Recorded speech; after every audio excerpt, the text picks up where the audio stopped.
Press সচিব কেন আওয়ামী লীগকে ক্ষমা চাইতে বলে? এই যে ডক্টর ইউনূসের প্রেস সচিব শফিকুল আলম কি জানে না মেটাকুলাসলি ডিজাইনটা কার করা? সে ব্যাপারে পরে আসছি, তবে একটা কথা বলি, উনি যে কথায় কথায় বলে আওয়ামী লীগকে ক্ষমা চাইতে হবে, কেন ক্ষমা চাইবে আওয়ামী লীগ? আওয়ামী লীগ কি করেছে? রাস্তায় নামলি তোরা, মারামারি করলি তোরা। জামাত ইসলামের আমির একটা নতুন ঘোষণা দিয়েছেন, সত্যি চমৎকার। এই ঘোষণাটা আমরা চেয়েছিলাম। দর্শক, প্রয়োজনে নির্বাচনকে আরো বিলম্বে দেয়া হোক। জামাত ইসলামী জামাতের আমির কথা বলেছেন। এই সরকারের কর্মকাণ্ড নিয়ে নানা ধরনের আলোচনা হচ্ছে, সমালোচনা হচ্ছে। এর বিপরীতে সরকারের যারা স্পোক্স পার্সন তারা নানাভাবে সরকারের সাফল্য বর্ণনা করছেন, তারা অনেক কাজ করছেন, এরকম দাবি তারা করছেন। এবং সেই দাবির সঙ্গে অনেক কৌতূহল উৎকণ্ঠার অবসান ঘটতে যাচ্ছে সম্ভবত ফেব্রুয়ারির মাঝামাঝি। সেটা হলো গণ অভ্যুত্থানের সামনের সারিতে থাকা যারা ছাত্র এবং অন্যান্যরা, তাদের দুটো সংগঠন আছে, বৈষম্য বিরোধী ছাত্র আন্দোলন এবং নাগরিক কমিটি, তাদের সমন্বয়ে এবার কি তাহলে চাপে পড়ে সহ্য করতে না পেরে ডক্টর মোহাম্মদ ইউনূস পদত্যাগ করবেন? আসসালামু আলাইকুম। শেখ হাসিনা আওয়ামী লীগ সরকার পালিয়ে যাওয়ার পর বর্তমানে ক্ষমতা আছেন নোবেলজয়ী অন্তর্বর্তী সরকারের প্রধান উপদেষ্টা ডক্টর মোহাম্মদ ইউনূস। আর এই নোবেলজয়ী ডক্টর মোহাম্মদ ইউনূস ক্ষমতা থাকাকালীন আজকে সারা বাংলাদেশে যেসব চাঞ্চল্যের ঘটনা ঘটেছে, তার মধ্যে থেকে আমি আপনাদেরকে এমন কিছু গুরুত্বপূর্ণ ভিডিও ফুটেজ দেখাবো যা দেখলে আপনারা সত্যি রীতিমতো অবাক হয়ে যাবেন। তাই বলছি সম্পূর্ণ ভিডিও জুড়ে আমার সাথে থাকবেন, তাহলে সবকিছু বুঝতে পারবেন ইনশাআল্লাহ। চলুন আজকে সেই কাঙ্ক্ষিত ভিডিও ফুটেজগুলো আমরা প্রমাণ সহকারে তারপরে দেখে আসি। ক্ষমাও চেতে হবে, ক্ষমাটা চেতে হবে, খুব ভালোভাবে ক্ষমা চেতে হবে। ওই আওয়ামী লীগের যারা ধরেন ক্লিন আছে বা যারা এই হত্যাকাণ্ডে জড়িত না, তারা কি অনুতপ্ত হয়েছে? তারা কি বলেছে যে আমরা অনুতপ্ত, আমাদের পার্টি এই কাজটা করেছে, এই জন্য আমরা অনুতপ্ত ফিল করছি? প্রেস সচিব কেন আওয়ামী লীগকে ক্ষমা চাইতে বলে? এই যে ডক্টর ইউনূসের প্রেস সচিব শফিকুল আলম কি জানে না মেটাকুলাসলি ডিজাইনটা কার করা? সে ব্যাপারে পরে আসছি, তবে একটা কথা বলি, উনি যে কথায় কথায় বলে আওয়ামী লীগকে ক্ষমা চাইতে হবে, কেন ক্ষমা চাইবে আওয়ামী লীগ? আওয়ামী লীগ কি করেছে? রাস্তায় নামলি তোরা, মারামারি করলি তোরা, রাষ্ট্রের সম্পদ ভাঙচুর করলি তোরা, পুলিশের গায়ে আঘাত করলি তোরা। এখন আত্মরক্ষার্থে যখন আইন এবং রাষ্ট্রের সংবিধান মেনে তোদের বিরুদ্ধে অ্যাটেম্প নিল সরকার, অমনি দোষ হয়ে গেল, অমনি গণহত্যাকারীর মব জাস্টিস শুরু হয়ে গেল। তাহলে এখন যেই শিক্ষার্থীদের গায়ে তোরা হাত তুলতেছিস, তোদের পুলিশ বাহিনী হাত তুলতেছে, তাহলে সেগুলো কি? পরিস্থিতি তো চেঞ্জ এখনো হয় নাই। তাহলে এখন বাণিজ্য মেলায় যখন জনতার উপর পুলিশ হামলা করে, তাহলে সেগুলো কি? বলা হয় সংস্কার সংস্কার সংস্কার। এই যে নায়িকা বাঁধন, আল্লাহ জানে ওর 40 মনে হয়ে গেছে, ওরা আর এখন দেখা যায় না টেলিভিশনে। ও এখন চুপ করে আছে কেন? এত এত মানুষ মারা যাচ্ছে, কিচ্ছু বলে না, কেন বলতেছে না? রিপোর্টেড খুন, মানে যেটা একেবারে খাতা কলমে নথিভুক্ত রিপোর্টেড খুন 947টা, যেটা নিয়ে রুমিন ফারহানা 71 টিভিতে এই প্রেস সচিবকে কোশ্চেন করেছে। 947 জন একেবারে রিপোর্টেড খুন গত 4 মাসে। আমি একটু বলি, আচ্ছা গত 4 মাসে 967 জন খুন, আমি এটা বলি, একটু ধৈর্য ধরেন। আপনি দেখেন 4 মাসে 174টা সাম্প্রদায়িক সহিংসতা, 23 জনের মৃত্যু, 80টি মাজার ভাঙা হয়েছে গত 4 মাসে। নারীদের ফুটবলের দুটো ঘটনা যদি আমি সরিয়েও রাখি, মেহজাবিনের উপরে যেই ঘটনা ঘটেছে, পরিমণির সাথে যেই ঘটনা ঘটেছে, অপু বিশ্বাসের সাথে যেই ঘটনা ঘটেছে, এই ঘটনাগুলো একটা পারসেপশন তৈরি করে যে এই সরকারটি মৌলবাদকে প্রমোট যদি নাও করে থাকে, মৌলবাদকে এক ধরনের আশ্রয় প্রশ্রয় দিচ্ছে। কই আছে কোনো জবাবদিহিতা? এ কেমন সংস্কার যে 947 জন লোক বিগত 6 মাসে অফিসিয়ালি মারা গেল একেবারে কাগজে কলমে নথিভুক্ত হয়ে, আর যেগুলো কাগজে কলমের বাইরে নথিভুক্ত হয় নাই সেগুলোর অবস্থা কি চিন্তা করেন? তাহলে ওগুলা যদি কাউন্টিং এ ধরি, তাহলে তো 1500-2000 লোক মারা গেছে খোদ এই ইউনূস সরকারের শাসনামলে। তাহলে ইউনূস সরকার কেন গণহত্যাকারী হবে না? প্রেস সচিব শফিকুল আলম আজ পর্যন্ত প্রধান উপদেষ্টার ব্যর্থতা নিয়ে জনগণের সামনে জবাবদিহিতা করেছে? করে নাই। আজ পর্যন্ত ইউনূস সরকার কি এই ব্যর্থতার দায়ে জনগণের কাছে ক্ষমা চাইছে? তাহলে আওয়ামী লীগের সভানেত্রী শেখ হাসিনা সহ আওয়ামী লীগের সিনিয়র নেতারা কেন ক্ষমা চাইবে? ও পুলিশ গুলি করছে এই অজুহাত দিবা? 7.62 গুলি তো বাংলাদেশের সরকারের পারচেজ করা গুলি না, এটা আসলো কোথা থেকে? তোমাদেরই মেটাকুলাস ডিজাইন করা প্ল্যানের অংশ, তোমরা নিজেরাই স্বীকার করেছো। তাহলে তোমাদের গণহত্যার দায় তোমাদেরই নিতে হবে, এখানে আওয়ামী লীগ কিংবা শেখ হাসিনা দায়ী নয়। কারণ তোমরা রাষ্ট্রের ভিতরে থেকে রাষ্ট্রের বিরুদ্ধে গোপনে ষড়যন্ত্র করেছো, এর দায়ভার সম্পূর্ণ তোমাদের। এনএসআই ডিজিএফআই এরও দায় আছে, কারণ তারা ষড়যন্ত্র বাস্তবায়নের আগে এটা আইডেন্টিফাই করতে ব্যর্থ হয়েছে। 7.62 গুলি বাংলাদেশে ঢুকলো অথচ কেউ জানে না। 7.62 গুলি দিয়ে হত্যার ষড়যন্ত্র চলতেছে, কেউ জানে না। জানলো কখন? যখন সরাসরি স্টুডেন্টদের উপর গুলি চালানো হলো ওই সময়। তাহলে এটা শেখ হাসিনার অর্ডারে হয়েছে? মোটেও না। এই 7.62 গুলি সামরিক বুলেট, ন্যাটোর সামরিক বুলেট, যেখানে বাংলাদেশ জোট নিরপেক্ষ রাষ্ট্র, ন্যাটোতে যোগদানই করে নাই। তাহলে ন্যাটোর বুলেট বাংলাদেশে নিয়ে আসলো কে? তাহলে অবশ্যই এখানে ঊর্ধ্বতন কোনো না কোনো আমলার সংশ্লিষ্টতা আছে, ঊর্ধ্বতন কোনো না কোনো ডিফেন্স পার্সনের সংশ্লিষ্টতা রয়েছে, যারা আগে থেকেই জানতো যে জুলাই আন্দোলনে এই ধরনের একটা পরিস্থিতি তৈরি হবে এবং তৈরি করাবে। তারা সরকারের কাছে সঠিক সময় তথ্য দেয় নাই। এই ব্যর্থতার দায় ওই সমস্ত প্রতিষ্ঠানকে নিতে হবে যে সমস্ত প্রতিষ্ঠান ন্যাশনাল সিকিউরিটির দায়িত্বে ছিল। এই ব্যাপারে কোনো কিন্তু ফিন্তু নাই। আর এটা কখনো আওয়ামী লীগের ব্যক্তিগত দায় হতে পারে না। কেন হতে পারে না? কারণ মেটাকুলাসলি ডিজাইনটা তো আওয়ামী লীগ করে নাই, করছে ডক্টর ইউনূস, করছে এনজিওবাদের এই দোসরেরা, করছে সিআইএ এর এই এজেন্টরা। তাহলে এই দায় কার? ওদের? জামাতের দায়, জঙ্গিবাদ এই গ্রুপের দায়, হিজবুত তাহরির দায়, যারা কিনা পরবর্তীতে ক্ষমতায় আসীন হয়ে এই সেম কর্মকাণ্ডগুলোই বাস্তবায়ন করেছে অফিসিয়ালি। মুক্তিযুদ্ধকে মুছে দিয়ে তাদের এজেন্ডা বাস্তবায়নে যখন কাজ করা শুরু হয়, তাহলে এটা তো বোঝাই যায় যে শুধুমাত্র রাষ্ট্র ক্ষমতাকে জিম্মি করার জন্য মেটাকুলাসলি এই ডিজাইনটা করেছে ডক্টর ইউনূস। তাহলে ক্ষমা চাইলে ডক্টর ইউনূস চাইবে। এই যে ডক্টর ইউনূসের প্রেস সচিব শফিকুল আলম কি জানে না মেটাকুলাসলি ডিজাইনটা কার করা? নিজেদের ব্যর্থতার দায় আগে স্বীকার করেন। শুধু শুধু আওয়ামী লীগ আর শেখ হাসিনার দোষ দিয়ে লাভ নেই। দোষ তো আপনাদের। বিচারের মুখোমুখি দাঁড় করাইলে আপনাদের দাঁড় করাইতে হবে, জবাবদিহিতা নিলে আপনাদের নিতে হবে। বৈষম্য বিরোধী ছাত্র আন্দোলন খুব মাথাচাড়া দিয়ে উঠেছিল, এখন কিন্তু জনগণের সাপোর্ট ওদের মাথায় নাই। বাইডেন প্রশাসনের টাকায় খুব লাফালাফি করেছিল জুলাই থেকে ডিসেম্বর পর্যন্ত হাসনাত সার্জিস সহ বৈষম্য বিরোধী ছাত্র আন্দোলন এবং গণ অধিকার পরিষদ সহ প্রো পাকিস্তানি অর্থাৎ পাকিস্তান আইডিওলজিতে বিশ্বাস করা কিছু রাজনৈতিক দল। এখন খেয়াল করে দেখেন এদের আশেপাশে মানুষজন নাই। কেন নাই? কারণ ওদের সহায়তা কমে গেছে, ফান্ডিং কমে গেছে, টাকা আসা কমে গেছে। বাহিরের যে দেশ থেকে টাকা নিয়ে তারা রাজনীতি করতো, তারা আর এখন টাকা দিচ্ছে না, কারণ ওই দেশে সরকার চেঞ্জ হয়ে গেছে। এখন ট্রাম্প হচ্ছে ক্ষমতায়। বিগত দিনে এদের প্রত্যাশা কি ছিল আর অর্জন কি হয়েছে সেটা একটু আপনাদের সামনে তুলে ধরি। ওরা এখন চিন্তায় আছে, কারণ কিছুই তো হলো না। রাষ্ট্রপতির পদত্যাগ হলো না, সেনাপ্রধানের পদত্যাগ হলো না, জাতীয় সঙ্গীত পরিবর্তন হলো না, ৭২-এর সংবিধান চেঞ্জ হলো না, ২৬,০০০ ভারতীয় আজ পর্যন্ত দেখা দিল না, ফারাক্কার সামনে আরেকটা বাঁধ নির্মাণ করার স্বপ্নও পূরণ হলো না। ওই যে টাকলু, যে নাতালিয়া না কি জানি একটা ইউটিউবার আছে না, ওই টাকলু না ইঞ্জিনিয়ার আনতে দিতে চাইছিল, সেও আর দিল না। তো ফারাক্কা বাঁধ নির্মাণ হলো না, লাল স্বাধীনতা হলো না, জাতীয় নির্বাচন হলো না, জাতীয় ঐক্যও হলো না। কারণ ঐক্য হবে কেমনে? আওয়ামী লীগের মতো একটা পারসেপশনকে বাদ দিয়ে, বিএনপির মতো একটা জাতীয়তাবাদ অনুসারী পারসেপশনকে বাদ দিয়ে শুধু সাম্প্রদায়িক গোষ্ঠীকে নিয়ে ঐক্য করবেন, সে ঐক্য হবে কোত্থেকে? বাংলাদেশে প্রত্যেকটা শ্রেণীর মানুষ তো রয়েছে নাকি? এই মানুষগুলোকে বাদ দিয়ে ডিভাইড অ্যান্ড রুলস পলিসি করে শুধুমাত্র ইসলামিক কিছু গোষ্ঠীর নামধারী যারা ভণ্ড, যারা বাংলাদেশে ইসলাম নিয়ে আসলো, তাদের অনুসারীদেরকেই পেটায়, তাদের পক্ষে মানুষ যাবে কিভাবে? জাতীয় ঐক্য হবে কিভাবে? খেয়াল করে দেখেন, ওরা এখন কিন্তু ফুল চিন্তায় আছে। উপদেষ্টা ফারুকির পদত্যাগও হলো না, এটা তো ওদের হাতেই ছিল, তাও এটা হলো না। হবে কেন?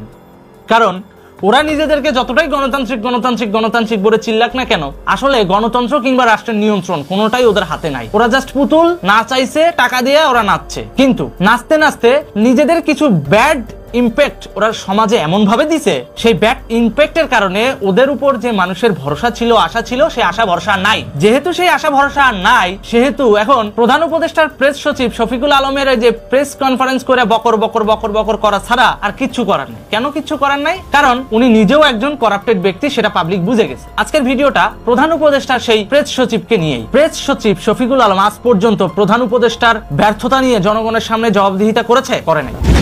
অথচ তারা নিজেদেরকে সাধু বলে ঠিকই জাহির করতেছে ৭১ টিভির টক শোতে। আজ পর্যন্ত কোনো জিনিসের দাম কমছে বাড়া ছাড়া? ৬ মাস আগেও যে গ্যাস সিলিন্ডার ছিল ১২০০ টাকা, সেটা এখন ১৬০০ টাকা।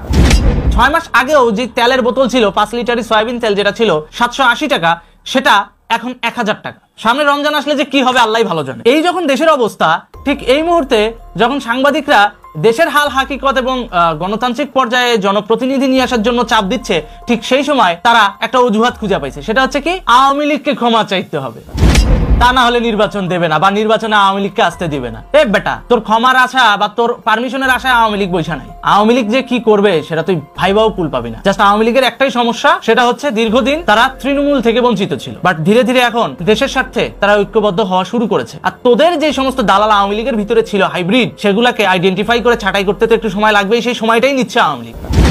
আওয়ামী লীগ আবার উঠে দাঁড়াবে, সে ব্যাপারে পরে আসছি। তবে একটা কথা বলি, উনি যে কথায় কথায় বলে আওয়ামী লীগকে ক্ষমা চাইতে হবে, কেন ক্ষমা চাইবে আওয়ামী লীগ? আওয়ামী লীগ কি করেছে? রাস্তায় নামলি তোরা, মারামারি করলি তোরা, রাষ্ট্রের সম্পদ ভাঙচুর করলি তোরা, পুলিশের গায়ে আঘাত করলি তোরা।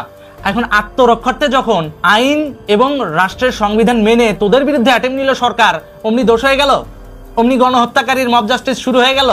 এতই সহজ। তাহলে এখন যে শিক্ষার্থীদের গায়ে তোরা হাত তুলতেছিস, তোদের পুলিশ বাহিনী হাত তুলতেছে, তাহলে সেগুলো কি? পরিস্থিতি তো চেঞ্জ এখনো হয় নাই। তাহলে এখন বাণিজ্য মেলায় যখন জনতার উপর পুলিশ হামলা করে, তাহলে সেগুলো কি? তো পুলিশকে কি বলবে? পুলিশকে এখানে বলার কিছু নাই। পুলিশ হচ্ছে রাষ্ট্রের প্রতি আনুগত্য থেকে সিচুয়েশন নিজেদের ট্যাকেলে নিয়ে আসতে এবং শৃঙ্খলা বজায় রাখতে যা যা করা দরকার সেটাই পুলিশ করবে, সে যে সরকারি ক্ষমতায় থাকুক। পুলিশের এখানে দোষ দিয়ে লাভ নাই। দোষ এখানে উপর মহলের লোকজনের যদি অভিজ্ঞতা না থাকে, উপর মহলের লোকজনের যদি জনগণের প্রতি লয়াল না থাকে, উপর মহলের লোকজন যদি খাই স্বভাবের হয়, তাহলে দেশের তো এরকম পরিস্থিতি হবেই। পুলিশ বাহিনীর একা দোষ দিয়ে তো লাভ নাই। রাষ্ট্রের অর্গান কিন্তু আরো কয়েকটা আছে, সেই অর্গানগুলোকেও ঠিক করা হোক। নিজেদের ব্যর্থতার দায় আগে স্বীকার করেন। শুধু আওয়ামী লীগ আর শেখ হাসিনার দোষ দিয়ে লাভ নেই। দোষ তো আপনাদের। বিচারের মুখোমুখি দাঁড় করাইলে আপনাদের দাঁড় করাইতে হবে, জবাবদিহিতা নিলে আপনাদের নিতে হবে, ক্ষমা চাইলে আপনারা চাইবেন। তারপর ক্ষমা করব কিনা এটা মুক্তিযুদ্ধের চেতনা ডিসাইড করবে যে আপনাদের মতো দেশদ্রোহীদেরকে ক্ষমা করা যায় কি যায় না। এই সরকারের কর্মকাণ্ড নিয়ে নানা ধরনের আলোচনা হচ্ছে, সমালোচনা হচ্ছে। এর বিপরীতে সরকারের যারা স্পোক্স পার্সন তারা নানাভাবে সরকারের সাফল্য বর্ণনা করছেন। তারা অনেক কাজ করছেন, এরকম দাবি তারা করছেন এবং সেই দাবির সঙ্গে তারা নানা রকম পরিসংখ্যানও দিচ্ছেন। কিন্তু আপনারা মনে করতে পারবেন, এই সরকার যখন দায়িত্ব নিল তখন তাদের হাতে প্রধান যে কাজগুলি দেওয়া হয়েছিল সেগুলো কি ছিল? সেগুলির মধ্যে একদম ইমিডিয়েট যে কাজটা ছিল সেটা হলো আন্দোলনে যারা শহীদ হয়েছেন তাদেরকে সম্মানী দেওয়া, তাদেরকে সম্মান দেওয়া, তাদের পরিবারকে ভাতা দেওয়া এবং যারা আহত হয়েছেন তাদের চিকিৎসা দেওয়া। তারপরে সংস্কার করবেন, নির্বাচন করবেন, দেশ চালাবেন, এগুলো তো পরের কথা। এগুলো ছিল ইমিডিয়েট কাজ। আজকে 6 মাস হয়ে গেল, সেই ইমিডিয়েট কাজের কতটুকু পূরণ হয়েছে? কয়টা হয়েছে? যারা আন্দোলনের মূল দাবিদার, যারা আন্দোলন বলে আমরাই আন্দোলন করেছি, আমরাই হাসিনাকে নামিয়েছি, আমরাই নেতা, তারা পলিটিক্যাল পার্টি করছে। কেন করছে? তারা ক্ষমতায় যেতে চায়।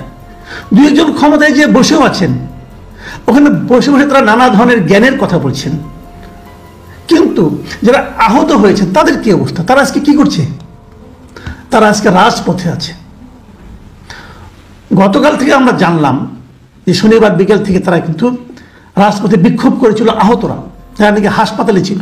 তারা সুচিকিৎসা, পুনর্বাসন, রাষ্ট্রীয় স্বীকৃতি, এই 3টার দাবিতে তারা শনিবার থেকে বিক্ষোভ করছে। তারা মিরপুর সড়ক দিনভর অবরোধ করে রেখেছে। রবিবার পুরো দিন তারা এই সড়কে ছিল। 24 ঘন্টা অবরোধের পরও তারা একজন আফসোস করে বলছিল 24 ঘন্টা হয়েছে আমরা রাস্তায় আসছি, আমাদের সঙ্গে কথা বলার একজন লোক নাই। তারা ব্যস্ত, নানা কিছু নিয়ে ব্যস্ত। কেউ কেউ বিয়ে শাদী করতেছে, সেগুলি উৎসব নিয়ে ব্যস্ত। একজন বিয়ে করতেছেন, তারা এখানে সমস্ত উপদেষ্টা যে শাড়ি ধরে ছবি তুলছেন, আনন্দের খবর, আনন্দের অবস্থা। হ্যাঁ, আর এরা এখানে রাস্তায় কেউ পঙ্গু হয়ে গেছে, কারো চোখ নষ্ট হয়ে যাচ্ছে, কারো চিকিৎসা হচ্ছে না, কি হবে কোনো ভরসা পাচ্ছে না। তাদের সঙ্গে আলোচনা করার মতো কেউ নাই। ওই বিয়ের আসর থেকে একজন এখানে আসলেও তো পারতেন, কথা বলতেন। ঠিক করছেন আপনারা। এবং তারপরে তারা বাধ্য হয়ে সেখান থেকে আজকে আমি যখন এটা পড়ছি, যখন আমি এই অনুষ্ঠান যখন করছি, ভিডিও করছি, তখন আমি সর্বশেষ যতটুকু জেনেছি তারা প্রধান উপদেষ্টার বাড়ির দিকে যাচ্ছে, বাসার দিকে যাচ্ছেন। কে জানে, হয়তো রাস্তা লাঠি পিটা খেতে হতে পারে। পুলিশটা আসলে যে কোনো বড় বড় গল্প করে। 150-এর মতো আন্দোলন থামিয়েছে। আপনি আন্দোলন থামাতে বলেছে কি ভাই? আমরা কি আন্দোলন থামানোর জন্য সরকার এনেছি? আপনি আন্দোলনটাকে প্রতিহত করবেন না, আপনি আন্দোলনের যৌক্তিকতা শুনে সে অনুযায়ী ব্যবস্থা নেবেন। এমন ব্যবস্থা নেবেন যাতে নাকি তাদেরকে আন্দোলন না করতে হয়। সেটা কি করতে পেরেছেন? আপনি তো জনগণের সরকার হয়েছেন, তাই না? বলে থাকে, অনেকে বলেন, দেশ থেকে বলেন, বাইরে থেকে বলেন যে এটা কোনো নির্দলীয় সরকার নয়, এটা একটা রাজনৈতিক সরকার। এই সরকারের আপনার প্রধান উপদেষ্টা যিনি প্রেস সচিব আছে তিনিও বলছেন এটা একটা পলিটিক্যাল গভর্নমেন্ট। তো এটা যদি পলিটিক্যাল গভর্নমেন্ট, আপনি পলিটিক্সটা কি আপনার পলিটিক্স? আপনাদের স্বৈরাচার বিরোধী যে আন্দোলন, যে শক্তি, সেই শক্তির রাজনীতিকে আপনারা ধারণ করেন। তো সেই রাজনীতি কি বলে যে আন্দোলনে যে আহত হয়েছে তাদের সুচিকিৎসা হবে না? আপনাদের 6 মাস হয়ে গেল, এখানে কত লোক ভাই? 20,000 লোক। কত লোক আহত হয়েছে? সংখ্যাটা কি 2 লাখ? এই সামান্য কয়টা লোকের চিকিৎসা আপনি করতে পারেন না, তো পুরো জাতির স্বাস্থ্য নিয়ে আপনি কি করবেন? একজন অথর্ব মহিলাকে দিয়েছেন সেই স্বাস্থ্য মন্ত্রণালয়ের দায়িত্ব পালন করার জন্য। হচ্ছে নাকি দেশে? এই প্রশ্নের জবাব কে দেবে? আচ্ছা, আহতদের কথা না হয় বাদ থাক, আমি এখন একটু যারা নিহত হয়েছেন এই জুলাই আন্দোলনে একটু তাদের কথা বলি। তারাও কিন্তু শনিবার দিন বিক্ষোভ করেছেন। তারা কোথায় করেছেন? প্রেস ক্লাবের সামনে করেছেন। প্রেস ক্লাবের সামনে তারা জানিয়েছেন, একটা প্রেস কনফারেন্স করেছেন তারা, এবং সেই প্রেস কনফারেন্স থেকে তারা জানিয়েছেন যারা শহীদ হয়েছে এই জুলাই আন্দোলনে, তাদের পরিবারগুলোর কোনো রকম খোঁজ খবর অন্তর্বর্তীকালীন সরকার নিচ্ছে না। তারা স্পষ্টভাবে বলেছে, এবং তারা এটা বলেছে তারা মানবতার জীবনযাপন করছেন এবং তাদের সঙ্গে কেউ কোনো যোগাযোগ বন্ধ করছে না। তারপর তারা দাবি মেনে নেওয়ার জন্য 3 তারিখ পর্যন্ত, মানে আগামীকাল পর্যন্ত একটা আলটিমেটাম দিয়েছে। যদি এর মধ্যে তাদের সঙ্গে সরকার বৈঠক না করে তাহলে তারা রাজপথে অবস্থান করবে, অনশন কর্মসূচি ঘোষণা দেওয়া হবে। 4 তারিখে তারা এই ঘোষণা দেবে। এখন আপনি ভাবেন কেমন হবে দৃশ্যটা, যে যাদের জীবনের বিনিময়ে এই সরকার ক্ষমতায় গেল, যাদের জীবনের বিনিময়ে তারা ক্ষমতায় বসলো, যারা কখনো চিন্তাও করেনি তারা উপদেষ্টা হবে, মন্ত্রী হবে, যাদের রক্তের বিনিময়ে তারা গেল, তাদের পরিবার সদস্যরা কেমন আছে তারা কোনো খবর নিচ্ছে না। অথচ এটা কমিটমেন্ট ছিল, এটা নিয়ে কাজ করবে এই ধরনের তারা অঙ্গীকার করেছিল, শুরু থেকেই অঙ্গীকার ছিল। সেই অঙ্গীকারে কি হলো? সবাই ভুলে গেল তো তাড়াতাড়ি, তাদেরই সরকার ভুলে গেল। এই হলো আমাদের দেশ এখন, এই হলো আমাদের এই অন্তর্বর্তীকালীন রাজনৈতিক সরকার। অন্তর্বর্তীকালীন রাজনৈতিক সরকারের রাজনীতি নিয়ে আমরা কি ভাবতে পারি? কতদূর যাবে এরা? এদের মূল লক্ষ্য হলো এখন যে ঠেলে ঠুলে কতদিন ক্ষমতায় আরো থাকা যায়, তারা মনে হয় এই ধান্দা এখন আছে, এবং নির্বাচনকে কত পেছানো যায়। তারা নাকি সংস্কার কর্মসূচি করবে। কোথায় সংস্কার হচ্ছে? এর মধ্যে আমরা দেখেছি যে 4টা কমিটি তাদের সংস্কার প্রস্তাব দাখিল করেছে, তো সেগুলো নিয়ে আলোচনা শুরু করছে না কোনো সরকার। আজকে 2 সপ্তাহ বেশি পার হয়ে গেল, সেগুলো নিয়ে কিন্তু কোনো আলোচনা নেই। কেন আলোচনা নেই? আলোচনাগুলো শুরু করেন, যত দেরিতে শুরু করবেন তত দেরিতে এগুলো সমাধান হবে। তাহলে আগে এগুলো শুরু করছেন না, এরপর আরও সংস্কার আসবে, তো সবগুলো নিয়ে তো আপনি আস্তে আস্তে এরকম রয়ে আসে যদি কাজ করা শুরু করেন তাহলে তো আর কোনো কাজ হবে না। এগুলি করতে করতে আপনার 3-4 বছর কেটে যাবে। আর এর মধ্যে আপনারা নানা ধরনের উদ্বোধন করে মোটামুটি একটা ভাব নেবেন। আপনাদের মন্ত্রীরা হেলিকপ্টারে গায়ে যাবে শীত বস্ত্র বিতরণ করতে। বাহ, কি আনন্দ, কি মজা! লটারিতে পাওয়া মন্ত্রিত্ব খুব মজা লাগে না? প্রিয় দর্শক, আমি আসলে চূড়ান্ত রকম হতাশ। ডক্টর ইউনূস এগুলো দেখেন কিনা, বোঝেন কিনা, তাকে এগুলো কোনোভাবে টাচ করে কিনা, এই যে নিহতদের কান্না, তাদেরকে টাচ, নিহতদের আত্মীয় স্বজনের যে কান্না, এটা ডক্টর ইউনূসকে টাচ করে কিনা, আহতরা যে হুইল চেয়ার নিয়ে তার বাসা থেকে অগ্রসর হচ্ছেন, এতে উনি বিরক্ত হচ্ছেন, আনন্দিত হচ্ছেন, না কি হচ্ছেন, এটাও তো বুঝতে পারছি না। উনি তো আবার শান্তিতে নোবেল পুরস্কার পেয়েছেন, যে এখানে কোথায় শান্তি এটাই তো ধরতে পারছি না। প্রিয় দর্শক, এরই মধ্যে অনেকে বলে থাকেন আমি নাকি সরকারের খালি সমালোচনাই করি। আমি আবারও বলি, ভাই, সমালোচনা করে কাউকে বাড়তি কোনো সুবিধা দেওয়া আমার লক্ষ্য নয়। আমার লক্ষ্য একটাই, যে সাধারণ মানুষ কি ভাবছে সেই কথাটা আমি উচ্চারণ করতে চাই। আজকে সবগুলো পত্রিকায় এই নিউজগুলো এসেছে, এই নিউজগুলো মানুষ পড়েছে, পড়ে মানুষের মনে কি রিয়াকশন হতে পারে, আমার মনে কি রিয়াকশন হয়েছে সেটাই আমি আপনাদের সঙ্গে শেয়ার করছি। এবং যিনি সরকারে থাকবেন আমি তো প্রশ্নটা তাকেই করব, তাই না? তো সেই প্রশ্নটা আমি করছি, সরকারে যেই থাকুক, আপনার মামু না আপনার খালু না আমার চাচা, এটা আমার দেখার বিষয় না। আমার দেখার বিষয় হলো আপনি সরকারে আছেন, আপনার দায়িত্ব এটা। আপনি যদি না পারেন আপনি দায়িত্ব ছেড়ে দেন, অন্য কেউ দায়িত্ব পালন করবে, সমস্যা নেই কোনো। আপনি চেয়ারে বসে থাকবেন, কোনো কাজ করবেন না, প্রশ্ন করলেই বলবেন আমাকে সময় দাও, আরো সময় দাও, আমি হানিমুন করতেছি। ভাই, আপনার এই হানিমুন আপনি আপনার বউর সঙ্গে। সম্মানিত দর্শক, আশা করছি আপনারা সবগুলো ভিডিও পড়ে মনোযোগ সহকারে দেখেছেন। আওয়ামী লীগের জন্য কি বিপদে পড়ে যাবেন অন্তর্বর্তী সরকারের প্রধান উপদেষ্টা ডক্টর মোহাম্মদ ইউনূস, তাও বুঝতে পেরেছেন। এই বিষয়ে আপনাদের একটি মতামত অবশ্যই কমেন্ট করবেন। চলুন আমরা আরো ধারাবাহিকতা আরো একটি ভিডিও পড়ে প্রমাণ সহকারে দেখে আসি। জামাত ইসলামের আমির একটা নতুন ঘোষণা দিয়েছেন, সত্যি চমৎকার। এই ঘোষণাটা আমরা চেয়েছিলাম। দর্শক, প্রয়োজনে নির্বাচনকে আরো বিলম্বে দেয়া হোক। জামাত ইসলামী, জামাতের আমির কথা বলেছেন, চমৎকার, ধন্যবাদ জানাই আমিরে জামাতকে। জামাতের কয়েকজন নেতা ব্যক্তিগত লাভের কারণে, ব্যক্তিগতভাবে এমপি হওয়ার খায়েশ থেকে বিএনপির সাথে জোট করতে এখনো তৎপর। তারা বিএনপির সুরে কথা বলে, তারা বলে দ্রুত নির্বাচন দেন, অথচ নিজের আসনে নিজের ভোট নাই, বিএনপির ভোটের উপর নির্ভরশীল, অথচ সে দ্রুত নির্বাচন চায়। কি জন্য চাই ব্যাখ্যা আমরা দিয়েছি। আমি আগেও বলেছি, জামাত ইসলামের কোন নায়েবে আমির, কোন নির্বাহী পরিষদ সদস্য যদি দ্রুত নির্বাচন চায়, তাকে সন্দেহ করুন, তিনি জামাত ইসলামের মূল ধারায় বিশ্বাস করেন না। জামাত ইসলামী দ্রুত নির্বাচন চায় না, জামাত ইসলামী প্রয়োজনে দেরিতে নির্বাচন চায়। এই যে দেখেন, প্রয়োজনে নির্বাচন আরো বিলম্বে দেয়া হোক, আমিরে জামাত এই ঘোষণা দিয়েছে, এটা অত্যন্ত তাৎপর্যপূর্ণ। আমরা জামাতকে এই জায়গায় দেখতে চেয়েছি, এই জন্য জামাতের অনেক নেতাদের নাম ধরে ধরে আমরা সমালোচনা করেছি। নির্বাচন প্রয়োজনে আরো বিলম্বে দেওয়া হোক, রাইট? বিএনপির বিরুদ্ধে জামাত, চরমনাই, শিক্ষার্থীরা সবাই নির্বাচন প্রশ্নে এক অবস্থান নিচ্ছে। নির্বাচন আরো বিলম্বে জামাতও চাচ্ছে, চরমনাইও চাচ্ছে, ছাত্ররাও আরো বিলম্বে চাচ্ছে। এদেশের জনগণ ভোট দিতে প্রস্তুত নয়, কারণ ভোটের পরিবেশ আসেনি। দ্রুত নির্বাচন চায় বিএনপি আর আওয়ামী লীগ। অতএব দর্শক, এই বিতর্কের মধ্যে আমির জামাতের এই ঘোষণা প্রয়োজন নির্বাচন আরো বিলম্বে দেওয়া হোক, এটা আমরা যে জাতীয় ঐক্যের কথা বলছি, বিএনপি আওয়ামী লীগ বিরোধী সব শক্তির ঐক্য, সেই জায়গাটাকে আরো মজবুত করবে। এর মধ্য দিয়ে জামাত ইসলামের যারা দ্রুত নির্বাচনের কথা বলে তাদেরকে আমির জামাত কেন ধরেন না, জবাবদিহিতার আওতায় আনেন না কেন, যে আপনাকে দ্রুত নির্বাচনের কথা এই চালাকি করতে কে বলেছে? নির্বাচনের আগে জুলাই আগস্ট বিপ্লবে গণহত্যার বিচার দাবি করেছেন জামাত ইসলামীর আমির ডাক্তার শফিকুর রহমান। এই জায়গাটা ইম্পর্টেন্ট। আগে বিচার, তারপরে নির্বাচন, ছাত্রদের সাথে মিলে যাচ্ছে।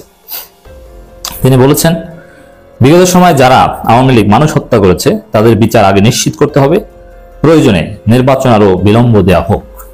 চমৎকার কথা। আগে বিচার, সংস্কার, তারপর নির্বাচন। আমি জামাতকে প্রশ্ন করা হলে আগে স্থানীয় সরকার নির্বাচন, আগে জাতীয় নির্বাচন, তিনি বলেন আগে সংস্কার হোক তারপর। চমৎকার, এটাই জামাত ইসলামের অবস্থান, পারফেক্ট।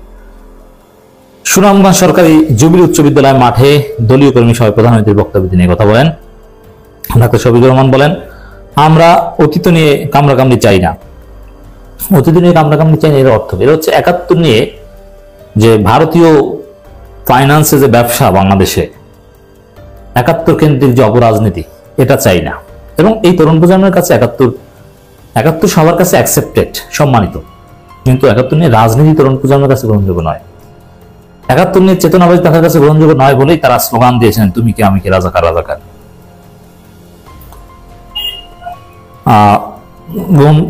হত্যা করেছে তাদের বিচার নিশ্চিত করতে হবে, প্রতিশোধের জন্য নয়, মানব সমাজকে কলঙ্কমুক্ত করতেই তাদের বিচার করতে হবে। কিছুদিন আগেও আমাদের নেতাকর্মীরা বিভিন্ন ধর্মের মানুষকে পাহারা দিয়েছেন।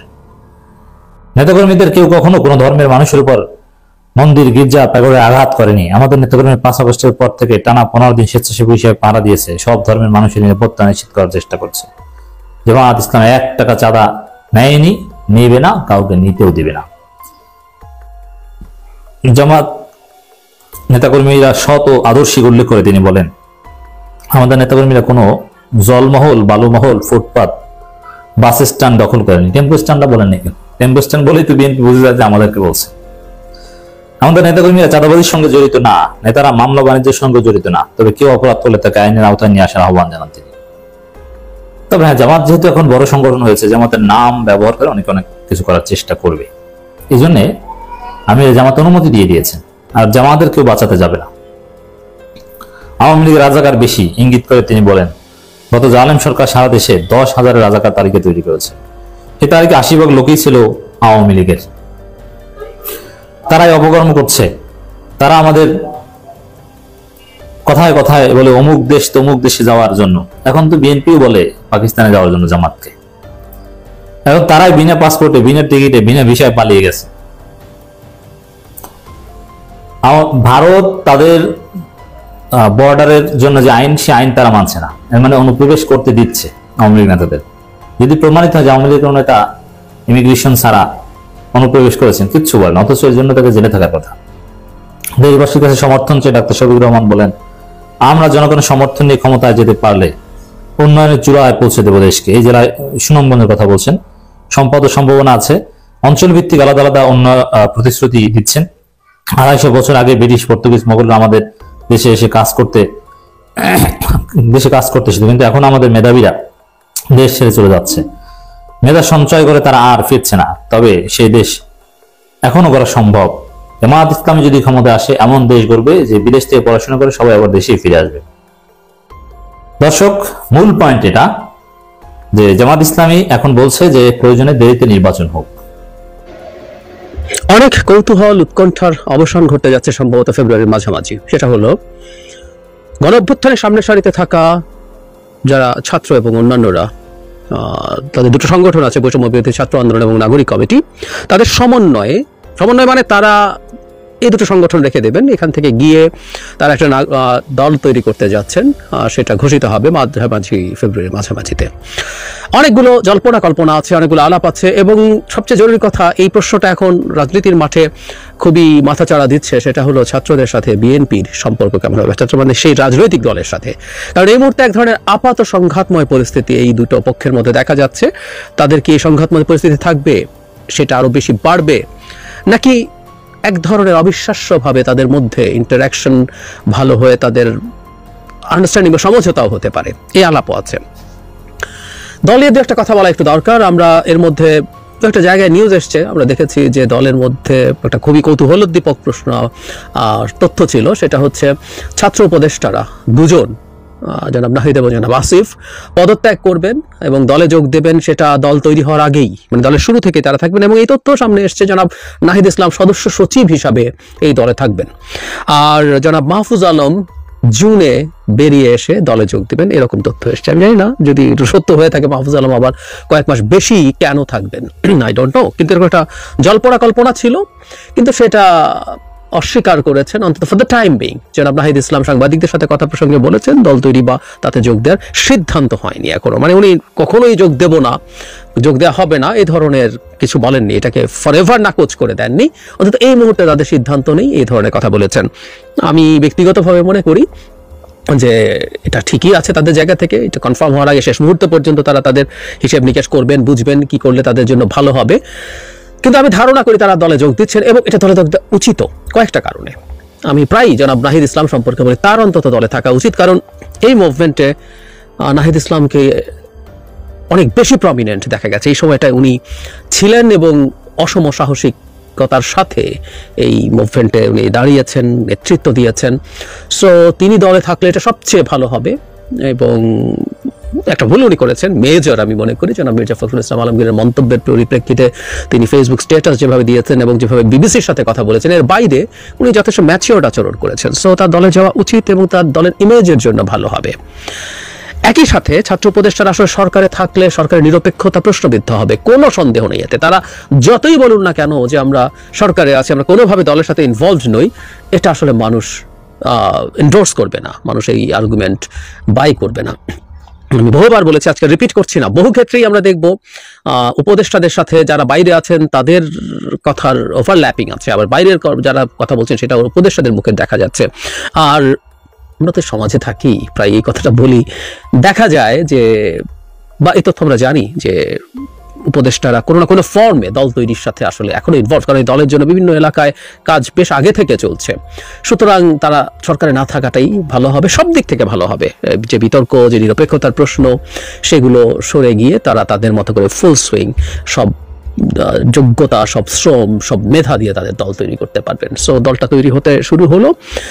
এটা ট্রু যে এই দলটা খুব ভালো কিছু করবে কিনা আমি স্কেপটিক, তাদের দল তৈরি হোক, আমি তখন হয়তো আবার কথা বলবো। কিন্তু যে প্রশ্নটা করছিলাম যে বিএনপির সাথে সাম্প্রতিক সময়ে তাদের নানা রকম দ্বিমতের জায়গা দেখা গেছে, এই সাম্প্রতিক বিশেষ করে মির্জা ফখরুল ইসলাম আলমগীরের বক্তব্যকে ঘিরে যেটা হয়েছে, এখানে এই প্রেক্ষাপটে কয়েকদিন আগেই, মানে ওই ঘটনার পরপর আরেকজন উপদেষ্টা, খুবই গুরুত্বপূর্ণ পরিচিত একজন উপদেষ্টা ডক্টর আসিফ নজরুল একটা ফেসবুক স্ট্যাটাস দিয়েছিলেন।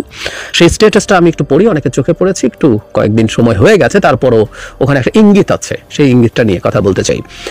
তিনি বলেছেন, বিএনপির সাথে ছাত্র নেতাদের বা গণ অভ্যুত্থানের শক্তিগুলোর মধ্যে কোনো দূরত্ব বা ভুল বোঝাবুঝি কাম্য নয়। তার মানে এটা দেখা যাচ্ছিল, এটি গণহত্যাকারী আওয়ামী লীগ নেতাকর্মী ও তাদের দোসরদের কতটা উৎসাহিত ও বেপরোয়া করে তুলতে পারে তার কিছুটা প্রমাণ আমরা গত কয়েকদিনে পেয়েছি।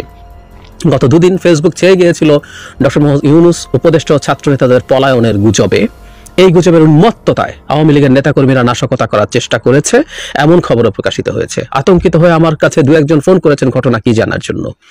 আমি যতটুকু জানি আর বিশ্বাস করি, ক, বিএনপি ষড়যন্ত্র বা ১-১১ ধরনের কিছুতে আগ্রহী নয়।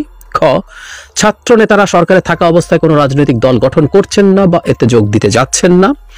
গ, জুলাই ঘোষণাপত্র হবে একটি রাজনৈতিক দলিল এবং একটি প্রণয়নে গণ অভ্যুত্থানের শক্তিগুলোর মতামত আন্তরিকভাবে প্রতিফলনের ইচ্ছা ছাত্র নেতাদের রয়েছে।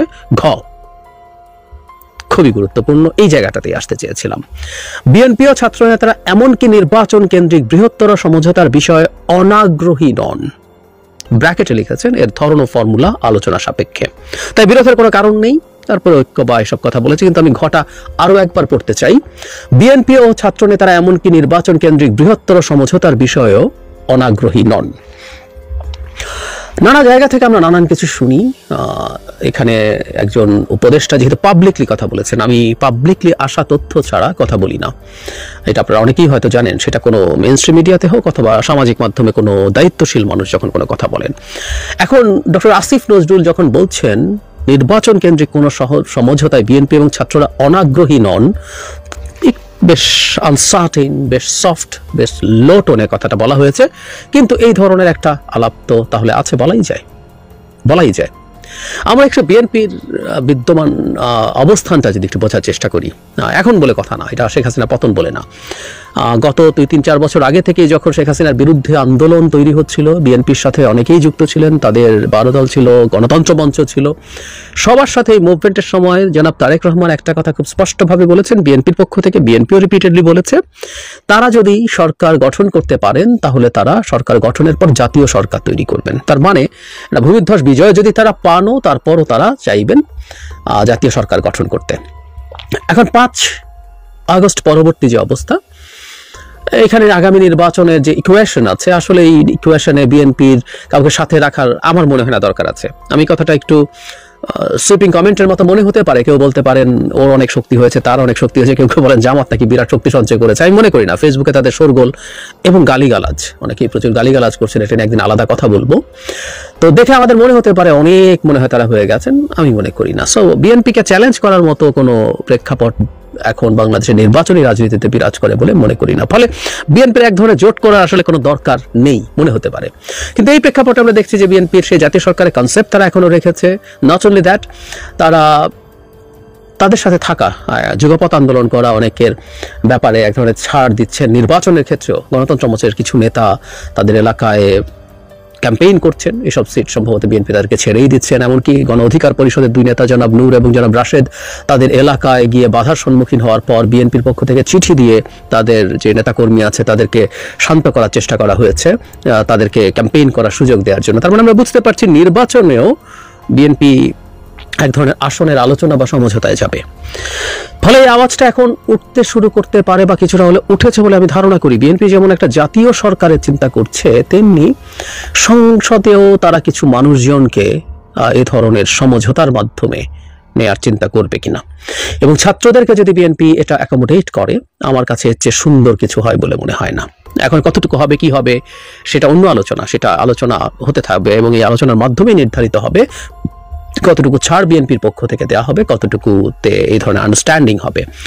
সো আমি এটাকে উড়িয়ে দিতে চাই না। রাজনীতিতে যখন দুটো পক্ষ পরস্পরের সাথে তীব্র বাদানুবাদে জড়িত হয়ে পড়ে, সেটা দেখেই এটা শেষ কথা হয়ে গেছে মনে করার কোনো কারণ নেই। এবং আমার মনে হয় যারা গণ আন্দোলনটা, গণ অভ্যুত্থানটার সামনের সারিতে ছিলেন, তারাও তাদের ভবিষ্যতের হিসেব নিকাশের ক্ষেত্রে বিএনপির সাথে আলোচনা, বিএনপির সাথে একটা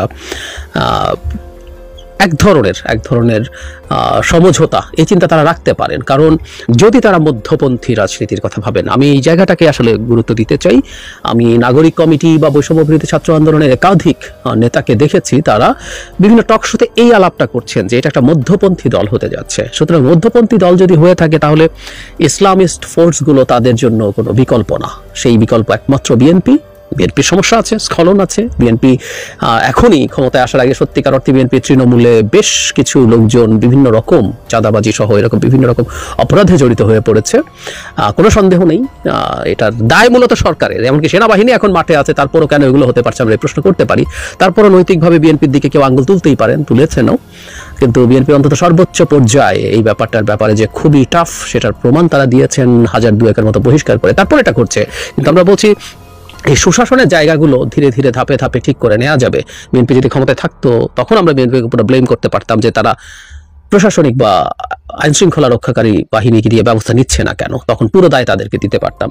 সো বিএনপির এই অভিযোগের বাইরে একটা, যেহেতু বাংলাদেশকে এখন আইডিওলজিক্যালি দুভাগে ভাগ করার চেষ্টা করা হচ্ছে, রাজনীতিতে এক ধরনের প্রো ইসলাম বা ইসলামিস্ট ফোর্সগুলো একত্র হওয়ার চেষ্টা করছে, ছাত্ররা যদি এক ধরনের সেন্ট্রিস্ট ফোর্স হিসাবে থাকতে চায়, তাদের দলকে গড়ে তুলতে চায়, আমি তো আসলে বিএনপিকে তাদের একটা ভালো অপশন হিসেবে দেখি, যাদের সাথে তাদের এক ধরনের আন্ডারস্ট্যান্ডিং হতে পারে। এবং এই পার্লামেন্টে বেশ কয়েকজন আমাদের তাদের পরিচিত মুখ সংসদে আসবেন, যাদের আসনে বিএনপি তাদের অন্যান্য ক্ষেত্রে যেমন ছাড় দিয়েছে সেটা দেবে, এবং তারা পার্লামেন্টে গিয়ে তাদের স্বপ্নের কথা, তাদের চাওয়ার কথা, পাওয়ার কথা নিয়ে ফাইট করবেন, ডিবেট করবেন এবং বিএনপিকে তাদের ভুল ভ্রান্তি নিয়ে সমালোচনার মধ্যে রাখবেন। এটা খুবই সুন্দর ব্যাপার হতে পারে। সুতরাং আমি মনে করি যে দুই পক্ষের দিক থেকে এই উত্তেজনাটা কমে আসা উচিত এবং পরস্পরের সাথে তাদের আলোচনা বাড়ুক এবং সমঝোতার মাধ্যমে তারা আরো কাছাকাছি আসুক, তারা ভবিষ্যতের রাজনীতি করুক। এবং খুব স্বাভাবিকভাবে ওরা তো আর বিএনপিতে যাচ্ছে না, তাদের একটা সমঝোতা হচ্ছে, তাদের সমালোচনা, তাদের সবকিছু থাকলো, বিএনপি খারাপ করতে থাকলে তাদেরকে ট্র্যাকে রাখা, তাদের নিজস্ব রাজনীতি চালিয়ে যাওয়া, সবকিছুই একসাথে হতে পারে। কিন্তু যদি বিএনপির সাথে কনফ্লিক্টিং সিচুয়েশন তৈরি হয়, আমি মনে করি রাস্তায় একটা বড় বিপজ্জনক পরিস্থিতি রাষ্ট্রের জন্য তৈরি হবে। দুটোই অত্যন্ত গুরুত্বপূর্ণ ফোর্স শেখ হাসিনা পতনের জন্য। একটা বছরের পর বছর ভয়ঙ্কর অত্যাচার নির্যাতন সহ্য করে ফাইট করেছে, আরেকটা গ্রুপ শেষ মুহূর্তে এসে অত্যন্ত ডিসাইসিভ রোল প্লে করেছে, যদিও তখনও বিএনপি খুব ভালোভাবেই মাঠে ছিল। তো এই দুটো ফোর্স যদি মুখোমুখি হয়ে যায়, খুবই সাংঘর্ষিক অবস্থা হয়, আমাদের জন্য ভালো হবে না। বটম লাইন, আমরা যারা বাংলাদেশকে অন্তত তো সম্মানিত দর্শক, শুধু আশা করছি আপনারা দুইটা ভিডিও ফুটেজে মনোযোগ সহকারে দেখেছেন। নোবেলজয়ী অন্তর্বর্তী সরকারের প্রধান উপদেষ্টা ডক্টর মোহাম্মদ ইউনূস ক্ষমতা থাকাকালীন আজকে সারা বাংলাদেশে যেসব চাঞ্চল্যকর ঘটনা ঘটেছে তাও বুঝতে পেরেছেন। এই বিষয়ে আপনাদের একটি গুরুত্বপূর্ণ মতামত অবশ্যই কমেন্ট করবেন। আজ এ পর্যন্তই, দেখা হচ্ছে অন্য একটি ভিডিওতে। সে বিষয়ে ভালো থাকবেন, সুস্থ থাকবেন। আল্লাহ হাফেজ।